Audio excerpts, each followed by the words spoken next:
Hello, Rita.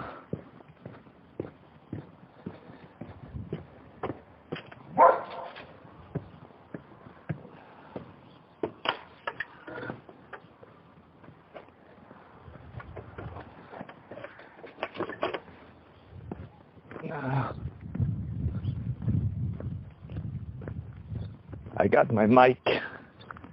5th March.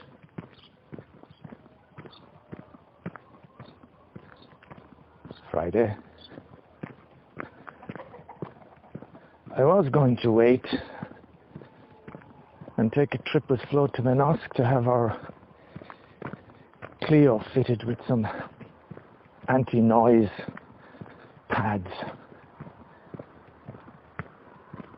But then I made the mistake of talking about the Connemara. And I said something like, I don't think we'll open again. And she said, we will. And then the conversation inevitably turned to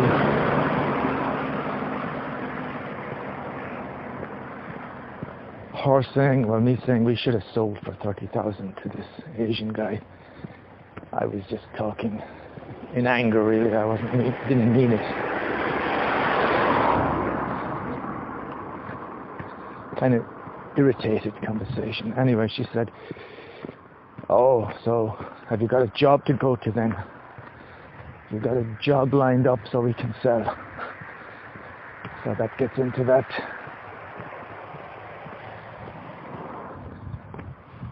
I guess it's the conversation we had when Flo first started wanting to sell the Connemara, which was probably about 9 years ago. The thought of, what do I do next? Have you got a job? And then she's, well, that's why we haven't sold. It's because of me and the fact that I won't get a job, and that's why her knees are sore. That's why she's in the state she's in. Because she knows that if we sell the Connemara, she'll be the one having to earn the money.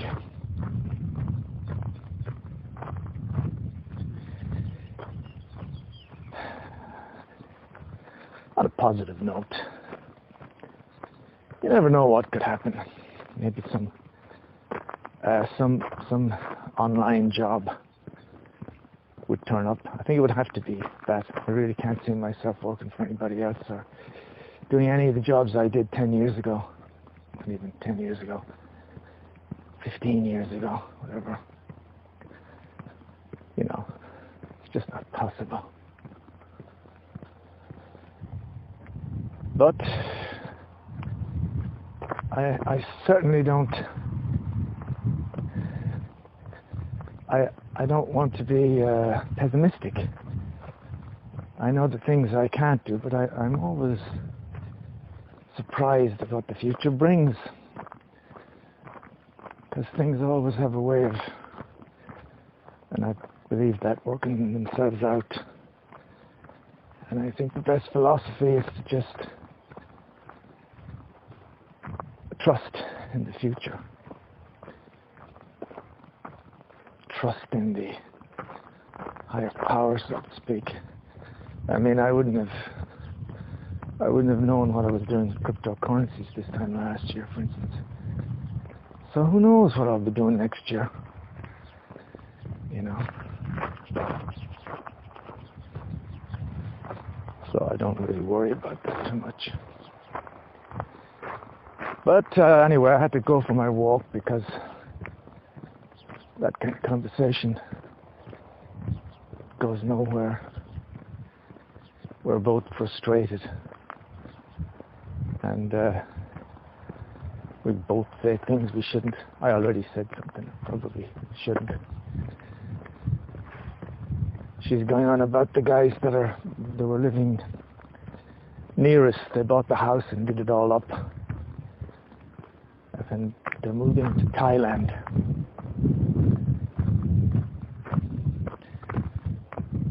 And I think just Flo is really, I think, kind of jealous of that, because she'd love She'd love to have the nerve to do something like that. But we just don't. We're a lot older than that couple. But then she's going, well, if only you were like that guy, and that guy can do this and that and the other, and if, you know, if you could do this. But I said, because I don't think I'm that sorry I said it either. When she says to me, oh, you could do this and that and the other, you just won't try, or you're not prepared to change. And so she'd say, you could get a job on a farm, something fucking crazy, something that you just never see me do. Or you could get a job working in some kind of a French shop or something. You just need to change your ways. And then I'd go on about, well, I'm an introvert and I'm not really, can't handle people, and you don't know what it's like to, if I have to go and talk to someone, it's just, and so sometimes she doesn't accept that. She says, oh, that's an excuse. You can change. And so as a passing remark, I just said, yeah, and you could change, maybe. You could, maybe, it's like maybe you could become a sex addict.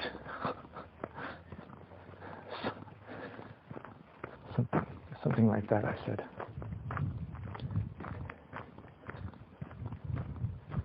And I thought that's a fair enough remark.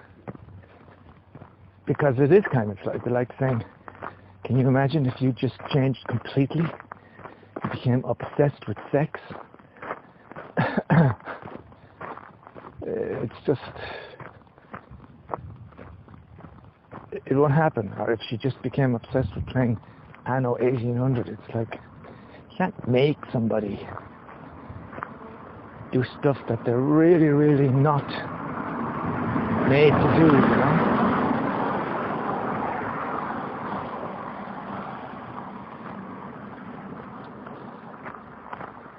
So, yeah. I decided to, because I wasn't sure whether to go for this walk or to both of us go together to Manosque. But I thought there's a chance we may both end up kind of just getting on each other's nerves. And I mean both of us. I mean me just as much. I'd be just as, if anything, I actually started this altercation this morning by going on about the Connemara. Should have said nothing.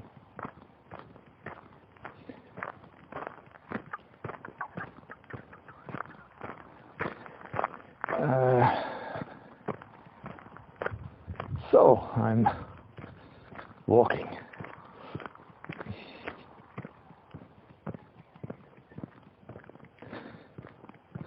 The other irony is we've got the new setup with the Wi-Fi all installed. It wasn't that difficult in the end to install it, but the fiber optics, but we haven't set it up, and I don't really know how to. You need SFR passwords and things, or emails.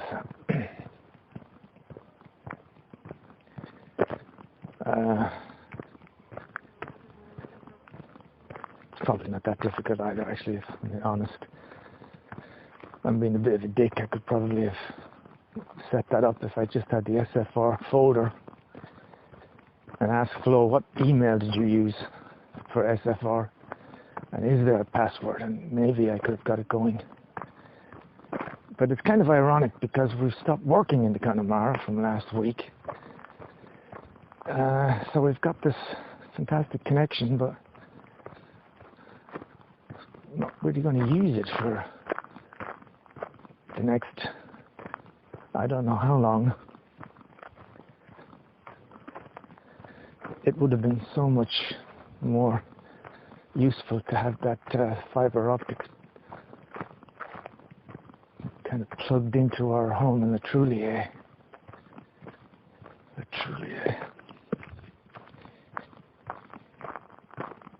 truly. I don't know what the future holds, but just thinking of it truly, it's a kind of.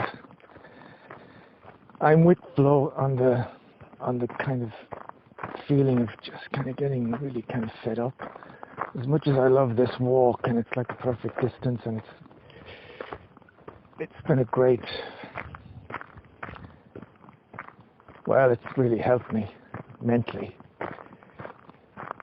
But when I see where we live and the stuff around, and I genuinely wouldn't mind a change either. I'm with Flo. I'm with her on that. And I kind of said all along, if only we could just try and start another business somewhere else and adapt.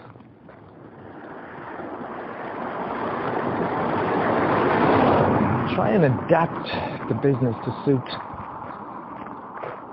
some other activities that Flo wants to do. Maybe look to get a place and also a room, something attached that she could do a yoga class, and we could serve crepe and stuff, and maybe she could sell some stuff. I don't know, something, a combination of all the things she can do. I'd feel very secure with that. And I've always had that view. What seems impossible to me is the notion that we just close down the Connemara. That we just close down the Connemara and we never ever do anything like that again. And then this is where she's, Flo asks me that I have to get a job.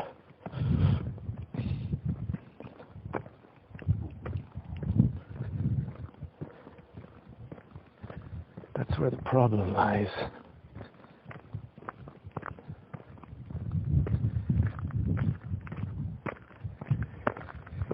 Maybe even at one point we were thinking of, a small takeaway place, like one of those very small boulangeries, and you just serve, 5 or 6 crepes, 2 or 3 sweet crepes, and that's it. People come up, they ask, and you just give it to them in the boxes or plates or something, and it might be that one person could really handle that.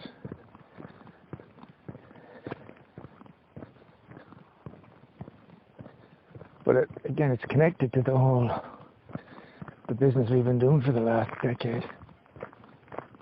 If only we could look at it that way instead of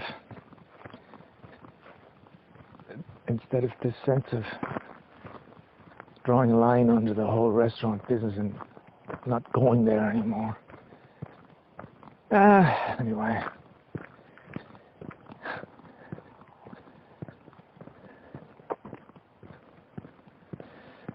Time is a funny thing. There's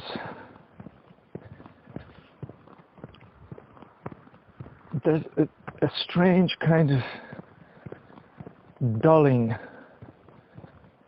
of the anxiety I would have once felt about this whole business. For instance, I'm able to walk out today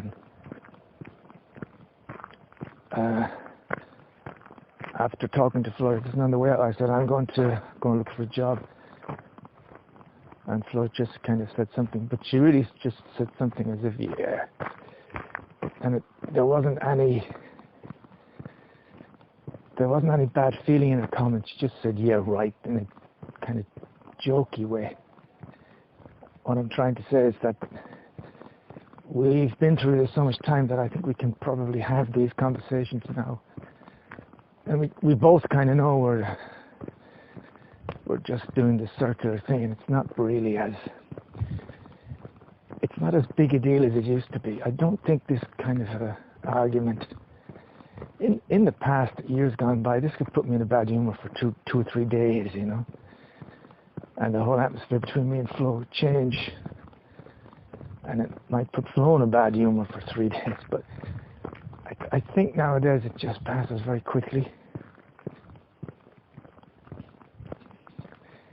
We're somehow not taking things as personally as we used to. It's a bit of a kind of, I think with flow, it's just a kind of an automatic reaction, and it's preventing a bit.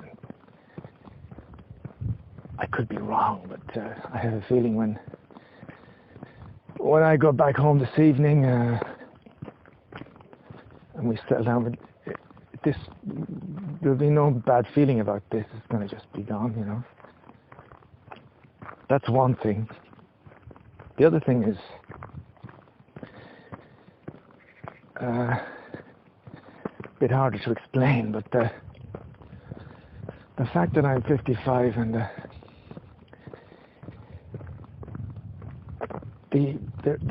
they're kind of really larger fish to fry, in a sense, in my mind, in terms of life itself, in terms of the boredom, in terms of the routine, in terms of, although I have to say I'm very lucky, but still in terms of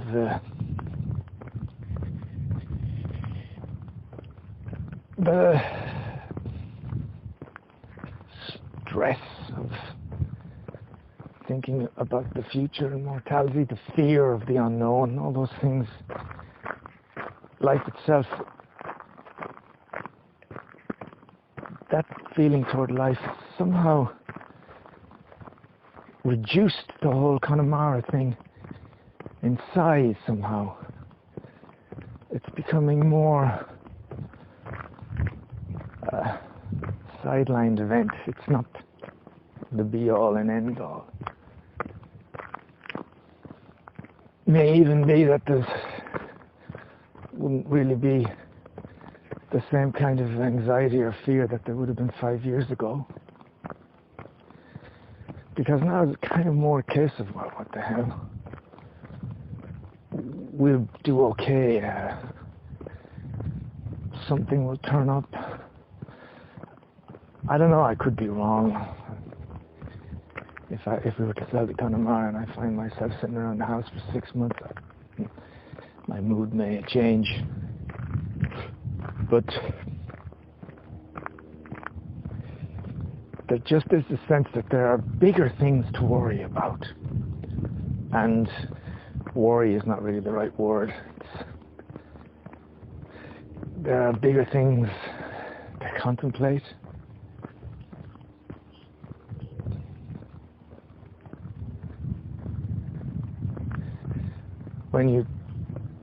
When you get older and people around you are getting older, and there's a sense you can start to feel quite content and lucky that at least you've got your health. You can feel a sense that the time is going very fast, and that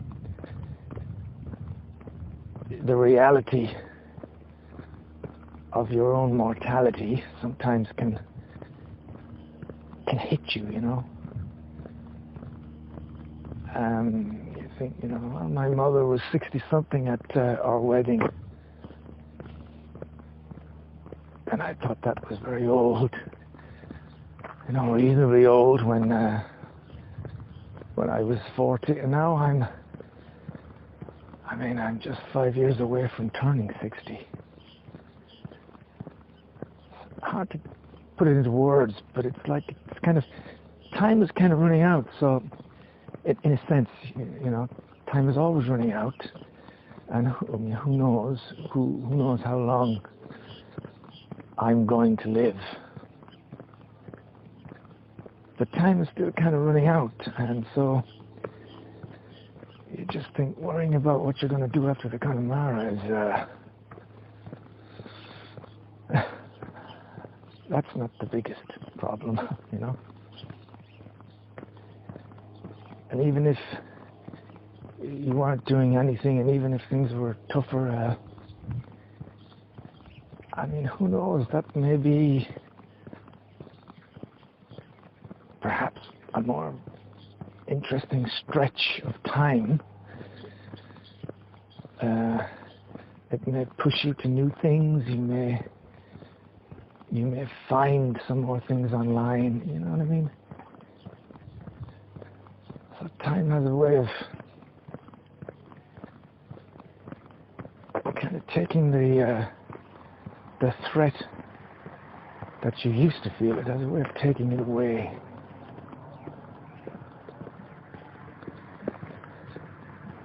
It's a bit kind of in a very kind of, maybe it's a stupid analogy, but it's like going to the dentist. It was a terrible thing one time, and I still don't like it, of course, but going to the dentist now, for whatever reason,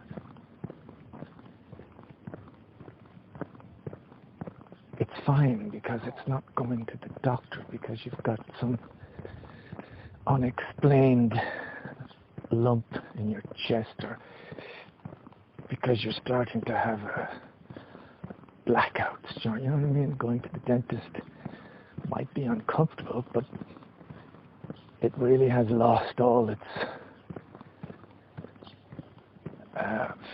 fear, in a sense, because it's just the dentist. It's not life or death, you know? It's just the dentist.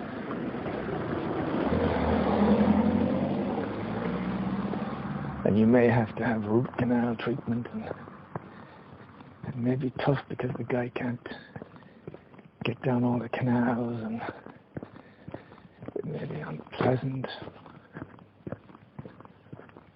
but it's just the dentist.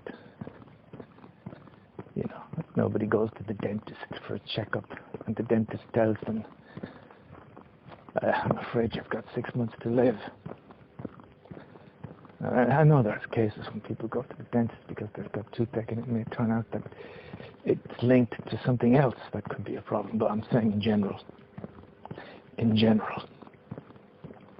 dentist is nothing. That's kind of what I mean about, you know, time passes. Something that was kind of dreadful at one point, and something that would cause anxiety, and something that you just, it would be there at the appointment and you'd dread going, and now it's not the same. The dread is gone. It's not a big deal anymore. Somehow the whole conversation with the Connemara is a bit similar to that. You could almost say it in the same way. It's not going to kill us.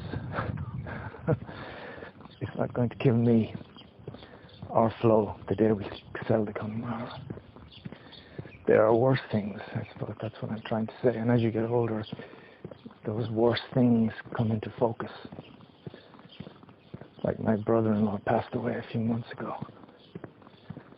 And just about 2.5 years earlier,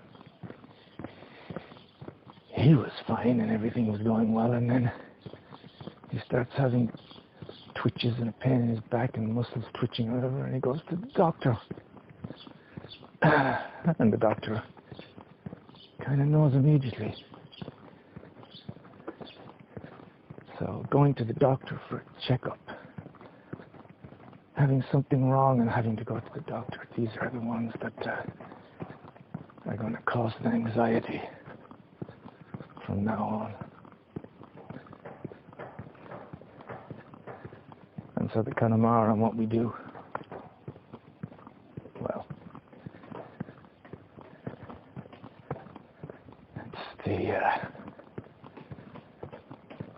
it's small stuff, really. You don't sweat the small stuff.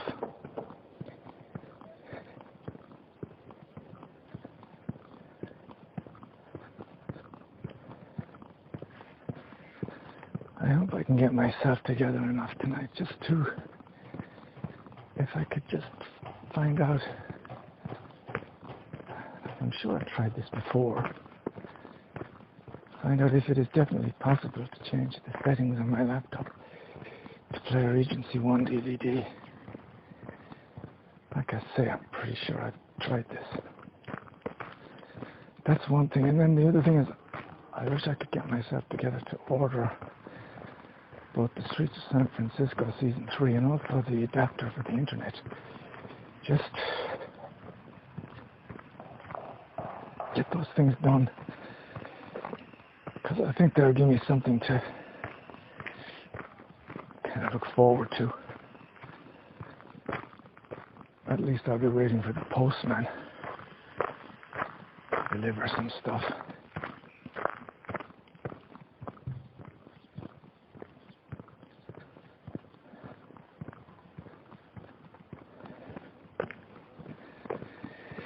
I'm wearing my woolly hat, even though the weather is not bad, but my hair is probably fucking awful.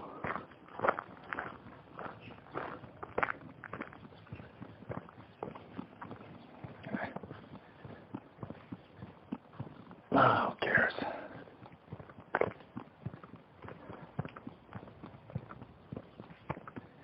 I'm recording into the Wickle phone.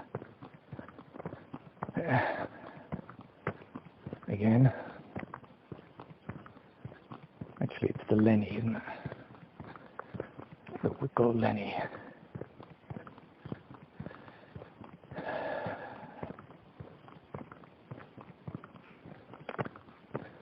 The crypto world is not doing anything the last few days. Everything is just dropping slowly, including the ADA. I think it's down to about 110. The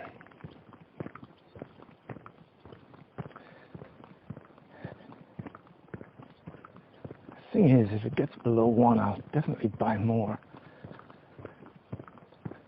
Because I have a feeling when it gets down below $1, lots of people are going to buy more. And the price is going to go up again.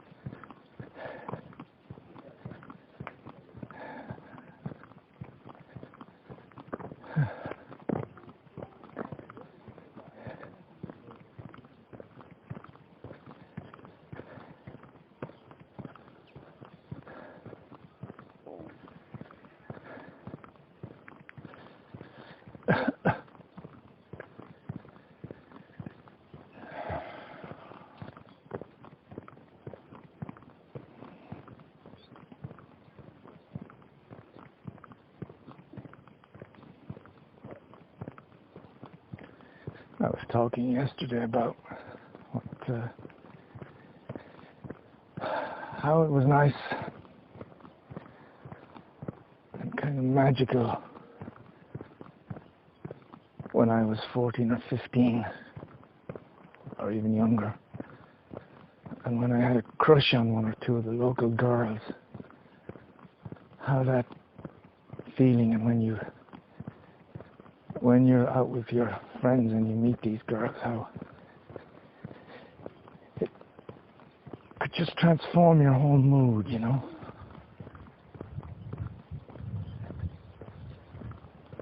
And although I don't want to dwell on it, I don't want to go there as such, but that's one of the things which was good about alcohol, because I could walk into the Connemara in this mood, and it's just a mood of, you know, lethargy, kind of boredom.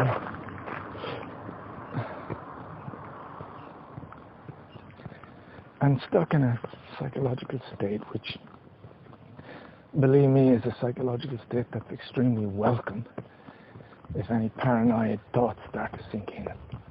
I remember on more than one occasion thinking, after smoking a joint, thinking, God, I wish I was back in the bored state, because at least that was,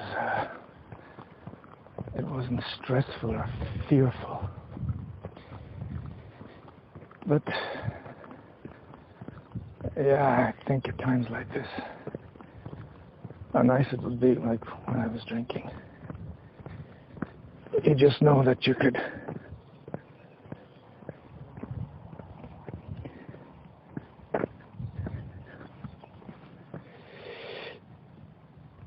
get yourself a few drinks. Nothing would happen after the first or the second, perhaps. But then you'd start to change your mind after the third or fourth. And then you'd start to look forward to the walk home, and some type of music might come to your mind that you wanted to play. Of course, all I have to do is play the scenario through to the end of the day, and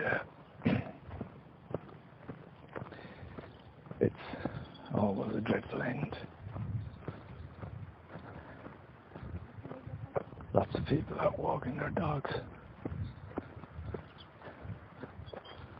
God, everybody must be fucking bored. Just thinking that we're all one, you know.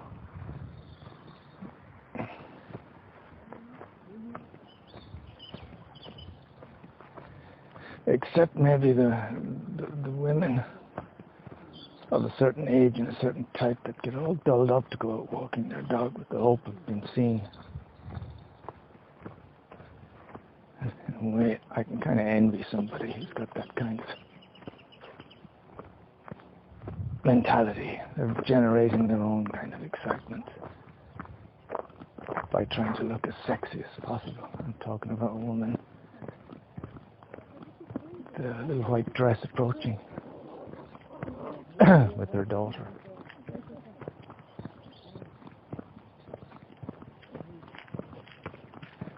Bonjour.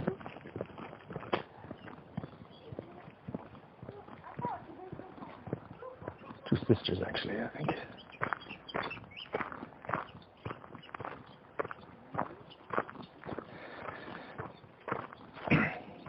They were the very age. I suppose one of those girls was maybe 14. That's the kind of thing I'm harking back to in my imagination when I was 14 or 15.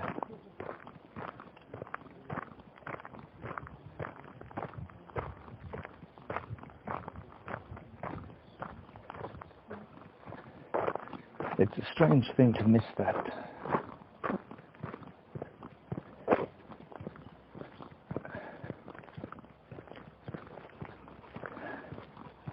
Buongiorno.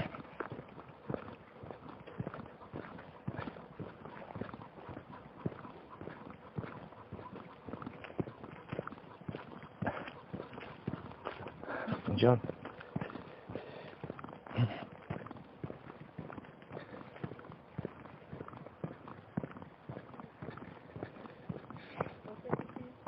But a strange thing, I said, because normally with me, a lot of the time when I want to change the mood or stuff, it's to cheer myself up. It can be about buying something, you know.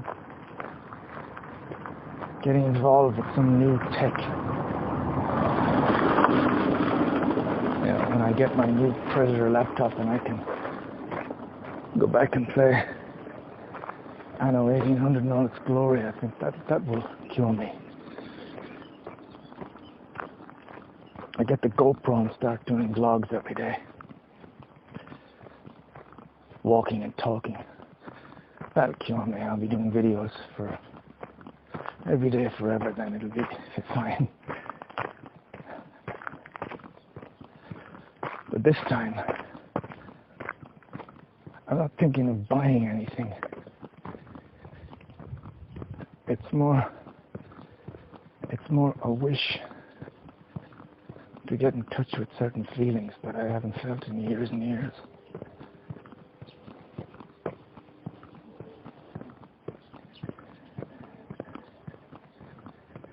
Yeah.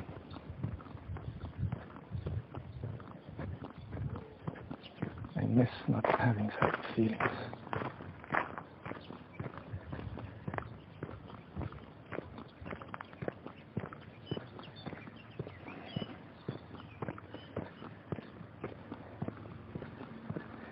I wonder, is that what the artist, let's say a painter or a sculptor, And he's used to painting naked women, models. So there's nothing unusual for him staring at a naked model. It's just kind of he's trying to work, and but nothing comes. He doesn't get choice of words, but then nothing happens. He doesn't get inspired. The muse doesn't come. Maybe that's what it is. He doesn't feel anything. And he's thinking, if I could feel that feeling I had when I was 23, and I was painting that girl in the market at Lyon. So maybe that's what that movie is about. La Belle Nose. And what he needs is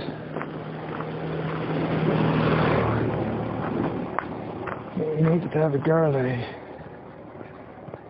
just kind of really feels something with, and she's going to be different and has some different quality or depth, or maybe she'll have some connection with him, and then the feeling is there again and he can walk.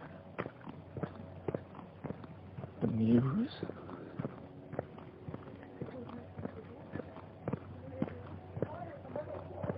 I don't know.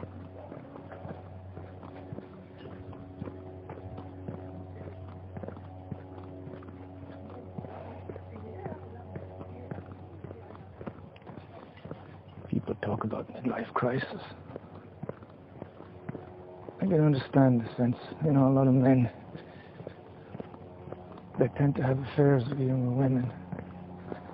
And I guess some psychiatrists would put it down to this notion that the time's running out and they've got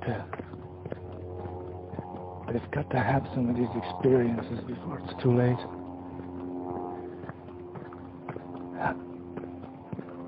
How the hell they all managed to get the young girls, I don't know.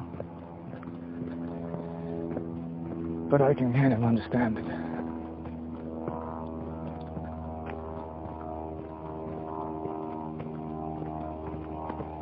There's a real hunger there, I guess, to be recognized and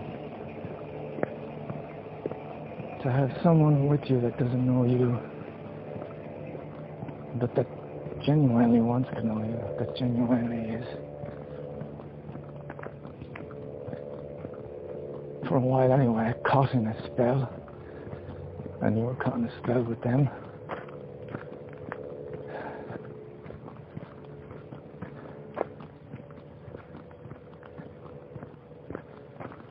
I want you to cry over me, Meatloaf once said.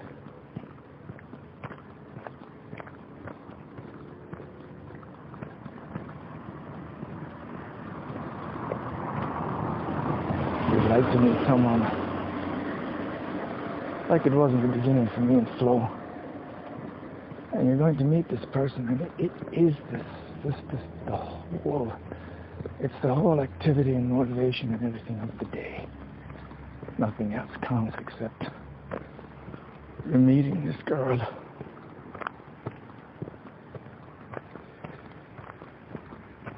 And it just lifts you up, you know. And you just spend all day getting ready. Just like the old days, going out to the nightclubs and stuff, you know. I'd get up in the morning, eat, but my mind would be on going out like 5 hours before I'd even leave the house. That was the whole purpose of the day, was to, and then you'd slowly get yourself ready.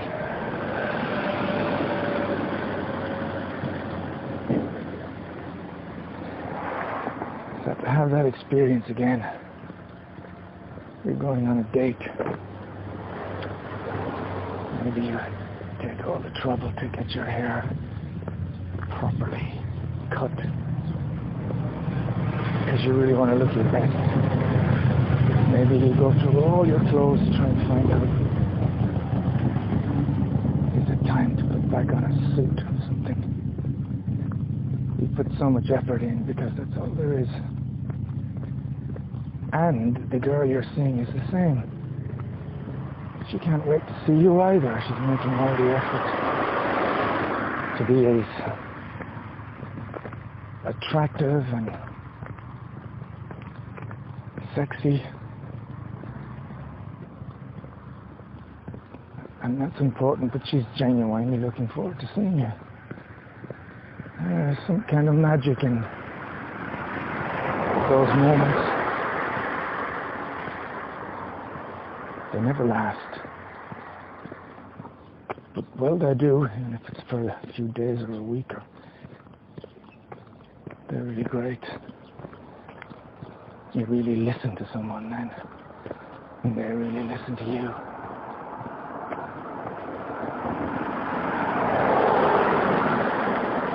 And you're telling a story, and it's like the first time in years, the person opposite you doesn't know where the story goes or where it ends. The person opposite you doesn't know anything about you. It's like a clean sheet. You can become somebody else for a while.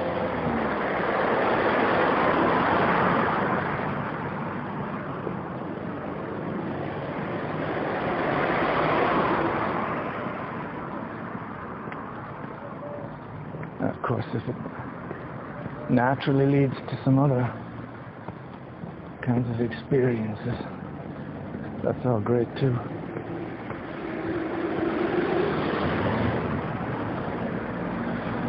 To have that wonderful feeling of waking up after a really bad night's sleep, but feels great. Feels great anyway. And just having breakfast together is like an event. And going out to have a coffee somewhere is also like an event. The world never looked as good.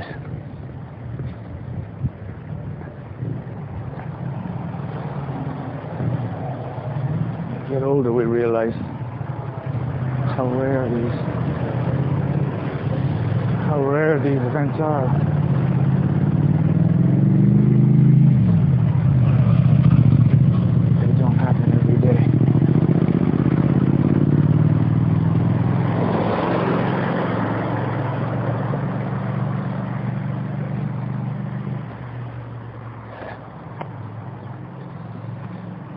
Yeah, I have to say, I can feel a slight change in me, which is one of...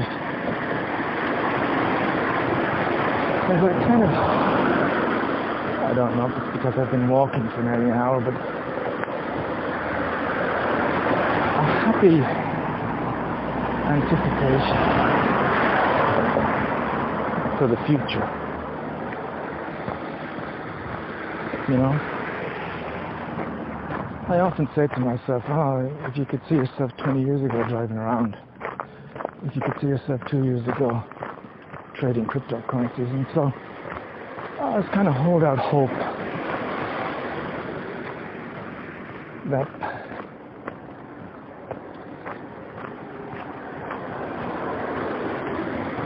one day I'll go, if you could see yourself now living in a different place, maybe in a different country. If you could see yourself now here in Thailand on holiday for a month in a little chalet by the sea.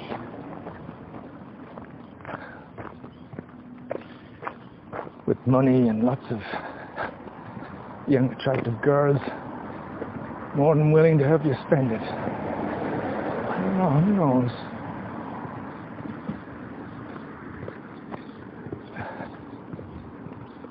There's a certain hopeful expectation that things will change.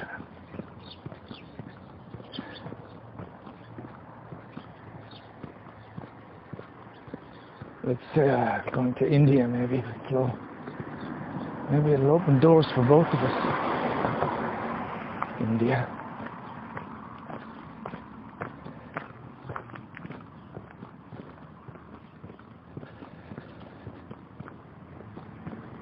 maybe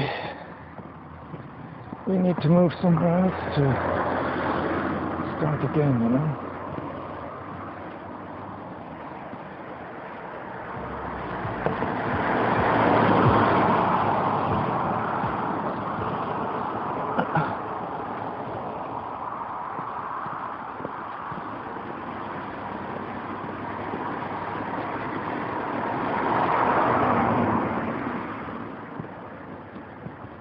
But you can't rule anything out.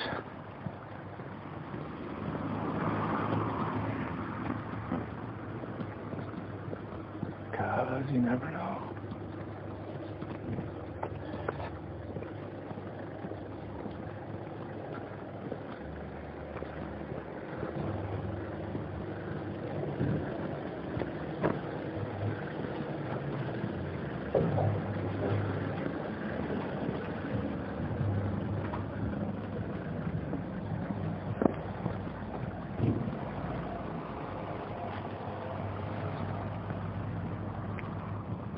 So there you go.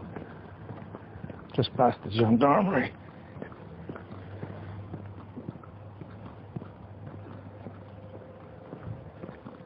It's another hot day. Not only did I not need my woolly hat, I didn't need my jacket again. It's roasting.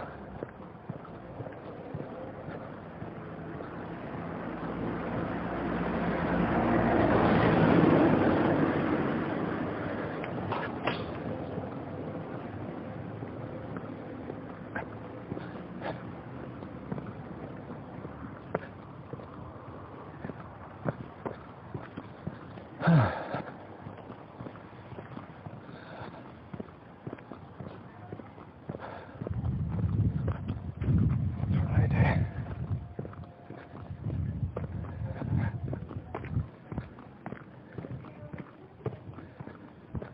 What time is it?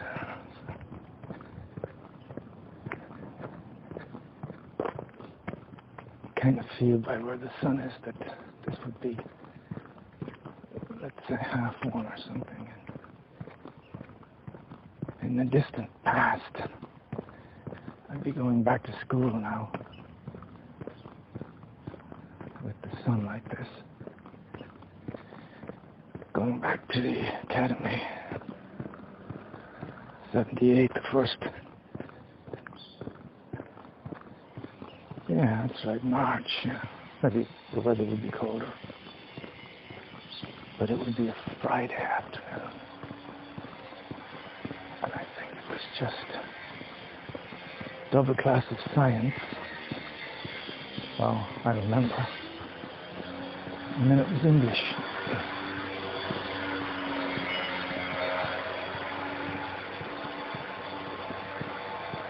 We finished at 4. We started at 2.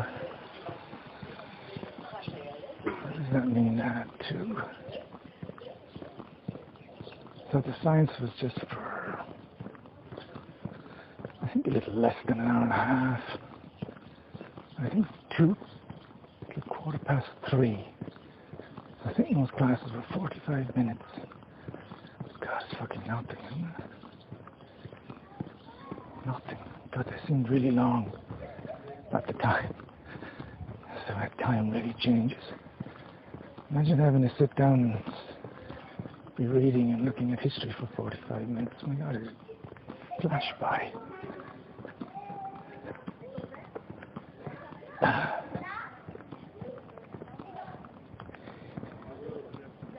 But it was a Friday, it'd be like this.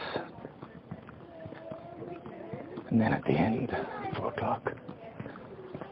Ah, that was a lovely feeling. Every Friday at 4 o'clock, all for the weekend.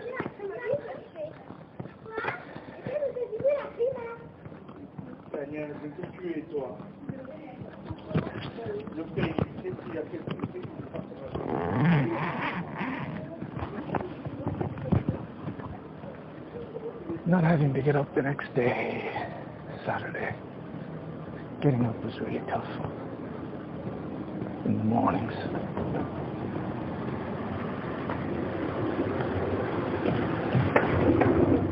Don't know what time I had to get up, at 8 o'clock maybe.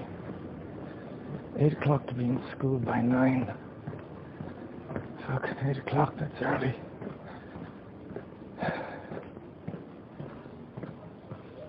I did that for over a decade. That's another thing is weird, isn't it? My entire schooling. 5 years in the CBS, 5 years in the academy. That's 10 years. That's actually, I've spent more time in the Connemara than my entire schooling history. It seems impossible.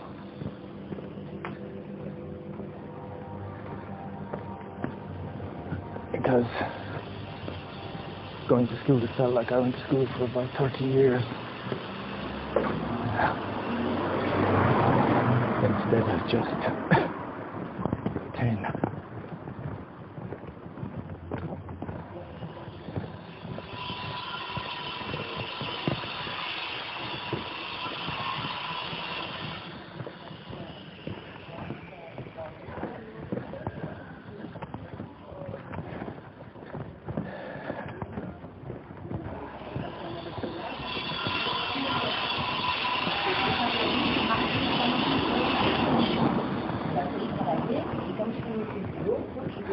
John?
Hey, buddy. What the fuck? How did you do that? I just took my jacket off and I was about to hung it up and was about to go to the loo, forgetting one small detail. That detail being I'm in the middle of recording. So let's see if I'm still on here. I don't know what kind of batteries I've got left. 32%. 57 minutes. And that's going to be enough. I'm going to turn off. It used to take me 45 minutes. Am I slowing down in my old age? Because now it seems to take me more like an hour to get here. Anyway, adios.